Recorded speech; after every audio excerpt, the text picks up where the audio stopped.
Hola, Rafael, ¿qué tal? Encantado de tenerte aquí en este espacio, ¿qué tal? Hola, Carlos. Yo encantado también de que podamos hablar y vernos la cara en Sí, este tiempo. ahora en esta circunstancia lo echamos tanto de menos. Bueno, estamos con Rafael Narbona hoy, que ha sido profesor, es licenciado en Filosofía y en Ciencia de Educación por la Universidad Complutense de Madrid y es un muy distinguido crítico literario en el Cultural del Mundo, por ejemplo, y en revista de libros. Y tiene ahora una actividad bastante frenética en redes sociales. Se ha hecho un canal de YouTube en el que comenta libros. Y hoy, además, vamos a hablar en Taugenit, de un nuevo libro que hemos publicado, que es de Rafael, precisamente, y es este Peregrinos del Absoluto, del que estamos muy orgullosos, que acabamos de publicar. Un librito no muy extenso, de apenas 200 páginas, se lee en 2 o 3 tardes, depende de lo que cada lector o lectora lo quiera exprimir, porque además es un libro que nos lleva a muchas, muchas más referencias y es un libro en ese sentido inagotable. Entonces, en primer lugar, me gustaría preguntarle a Rafael, como autor de este libro, porque el subtítulo, que no lo hemos comentado, es La experiencia mística. Entonces, ese peregrino del absoluto remite a una mística y me gustaría preguntarle por qué acercarse hoy a la mística. Pues yo creo que en el momento actual acercarse a la mística es casi un imperativo. La pandemia nos ha recordado que somos frágiles, que somos finitos y es inevitable pues preguntarse qué sentido tiene la vida, por qué estamos aquí. El hombre es fundamentalmente un animal metafísico. Yo no creo que sea posible una existencia humana sin hacerte determinadas preguntas. ¿Qué es el hombre? ¿Qué podemos esperar? ¿Qué debemos hacer? Y en último término, yo creo que lo más determinante en el ser humano no es la búsqueda del placer, como sostenía Freud, ni el afán de poder, como sostenía Nietzsche, sino la búsqueda de sentido, que es lo que afirmó Víctor Frank, superviviente de Auschwitz, un famoso psiquiatra y autor de un libro que tuvo muchísimo éxito, que fue El hombre en busca de sentido. Entonces, el ser humano, especialmente en las circunstancias más trágicas, como las actuales, pues necesita encontrar un sentido, una base sobre la que sostenerse o al menos algo contra lo que rebelarse, como es el caso de Cioran, que era un místico de la nada, o de Bataille, que era un místico de la transgresión. Con lo cual, la mística no pertenece al pasado, sino que yo creo que está de plena actualidad. Bueno, has dicho dos cosas que me gustan mucho. En primer lugar, y empiezo por lo último, ese clásico de Viktor Frankl, que está editado en Herder, una editorial amiga, y que ha sido uno de los superventas de los últimos años, y yo me alegro de que sea así porque es una lectura absolutamente fundamental, esa experiencia en Auschwitz y cómo la esperanza depositada en el futuro, en ese futuro por construir, va constituyendo más o menos nuestro horizonte de sentido. Y por otro lado, Rafael, no puedo dejar de hacer alusión a ese animal metafísico al que te has referido, que es una expresión netamente schopenhaueriana. En el capítulo 17 del segundo volumen del Mundo Interrepresentación, Schopenhauer habla del el animal metafísico que somos, de esa necesidad metafísica. Y bueno, me ha gustado. Y precisamente haciendo estas referencias a la filosofía, tu libro está prologado por Javier Gomá, este peregrino del absoluto, y en este prólogo dice Javier Gomá: los 12 testimonios que nos presenta Rafael Narbona conforman una galería impresionante de místicos, cada uno a su manera, pero unidos por el elemento común de ser escritores que usan la literatura para registrar su vivencia extrema y comunicarla a los demás. Javier Gomá, tenemos que recordar que es un muy reputado filósofo y además es director de la Fundación Juan March, que ha tenido a bien prologar este libro por la amistad que nos une, bueno, a mí con él y sobre todo a Rafael con Javier Gomá. Y a mí me gustaría preguntarte, ya que estamos con la filosofía, he mencionado a Schopenhauer también, y ¿qué relación existe entre la filosofía y la mística, Rafael? Hombre, la filosofía nace como filosofía primera, como teología, ¿no? O sea, Aristóteles dice que la filosofía nace del asombro, pero claro, el asombro nos lleva directamente a las preguntas fundamentales, a qué es el ser, a qué es la realidad, a qué es el hombre, con lo cual la mística no es algo que se agota a partir del siglo XVII, sino que está presente en toda la historia de la filosofía. Por ejemplo, Henri Bergson hablaba de la necesidad de una intuición mística en el siglo XXI, porque el ser humano nunca se va a resignar a vivir como una boya a la deriva o como un animal más. Siempre buscará un sentido, algo que le ayude a comprender el esfuerzo creador de la vida, porque la mística no es simplemente aludir a Dios, al Dios de la tradición católica o de cualquier otra tradición, sino la búsqueda del fondo último del ser. Estamos abocados a bucear en la realidad, buscando un fondo al que agarrarnos, con lo cual, pues aunque los grandes místicos, muchos desaparecen en el siglo XVII, pues después de que la mística española aporta grandes figuras, se produce como una especie de parón. Pero la mística ha continuado y sigue presente. Y Bersón, que a fin de cuentas es un autor, ahora se le lee poco, pero con una obra muy importante, ya habló de que el siglo XXI debería ser un siglo místico, algo que también dijo Karl Rahner, un teólogo católico. Totalmente. Además, últimamente, Rafael, me acordaba de las reflexiones de Bergson sobre el tiempo.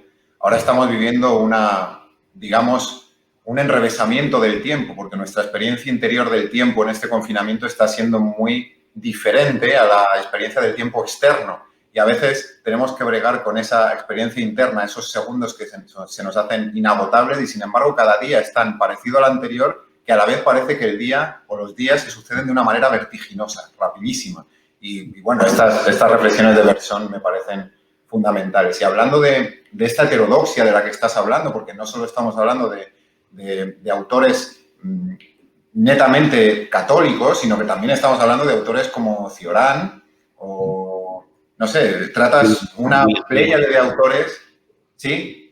Sí, o William Blake, por ejemplo. O William Blake, por ejemplo, o Batel, que también le tratas en el libro. Entonces, pero también tenemos a Teresa de Jesús, a Juan de la Cruz, que estuvieron unidos en vida por muchos nexos afectivos y también místicos y de pensamiento. Y me gustaría preguntarte qué une a toda esta pléyade de autores. ¿Qué une o digamos, qué impulso une a todos estos autores en su pluralísima heterodoxia? Pues yo creo que les une la búsqueda. Todos son buscadores.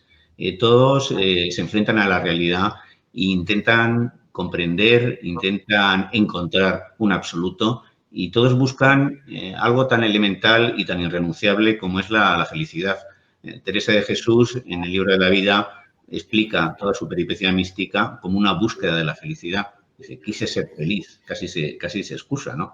Entonces, cada uno por un camino diferente va a buscar un absoluto que le permita echar raíces en un determinado contexto, disfrutar la vida.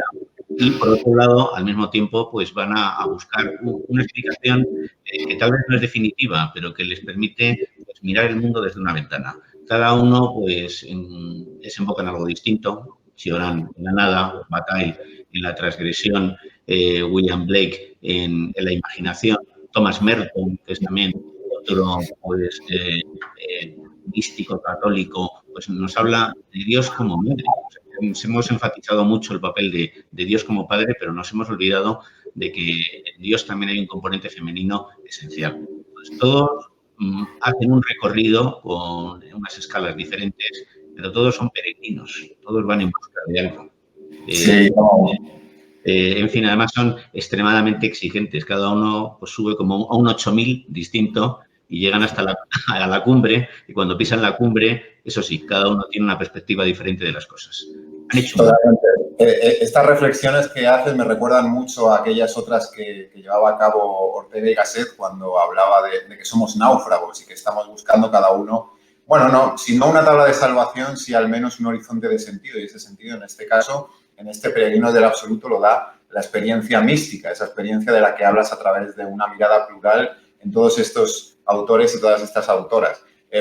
Una reflexión sobre esto último que acabas de decir, Rafael, y me gustaría interpelarte sobre eso, que esto a lo mejor te sale un poco del guión de lo que podamos hablar sobre el libro, pero esa experiencia femenina, digamos, de la divinidad o de lo trascendente, yo muchas veces cuando he estado, yo qué sé, en la montaña o he entrado a un templo, sea de la adscripción religiosa que sea, siempre me he dado cuenta de que en realidad estaba apelando a un Dios, esto me di cuenta hace ya algunos años, a una figura masculina y de repente me pregunté ¿por qué? ¿Por qué? Y me gustaría preguntarte si esa trascendencia tiene género o no tiene género.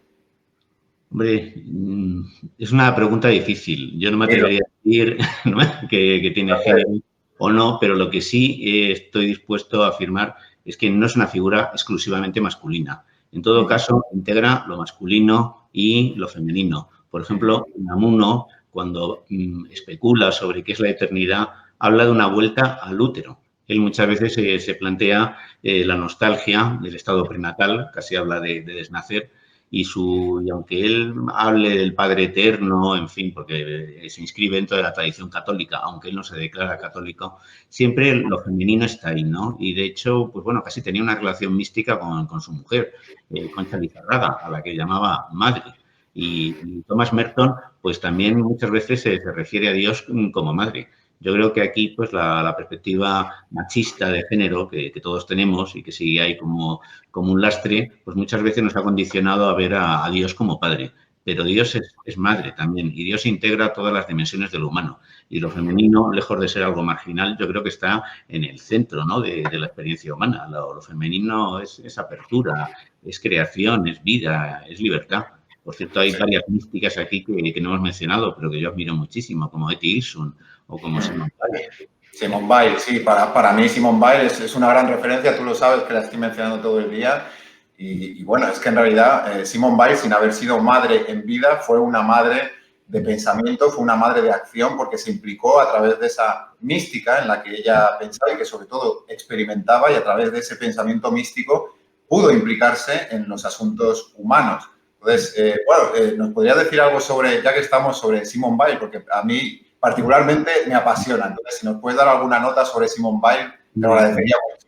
A mí Simone Weil me conmueve porque es que su conciencia ética despunta desde muy jovencita. O sea, ya en la Primera Guerra Mundial se priva del azúcar para participar del sufrimiento de los soldados que están en el frente. Luego, cuando se convierte en profesora, en vez de dar el programa convencional que le imponían desde la administración, ella intenta estimular en sus alumnos el pensamiento, la reflexión.